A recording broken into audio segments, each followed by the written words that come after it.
ভারত সফরে নতুনদের সাথে পুরনো মুখ।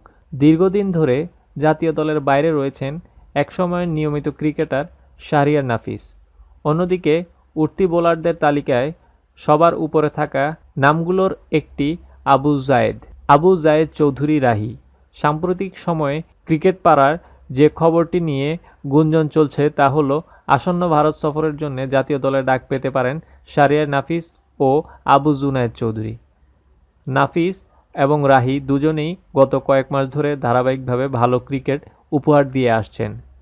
সর্বশেষ বিপিএল এবং এনসিএলে দুজনের পারফরম্যান্সই ছিল প্রশংসনীয়। দলে জায়গা পেলে ভালো পারফরম্যান্সই সুফল পাবেন এই দুই ক্রিকেটার।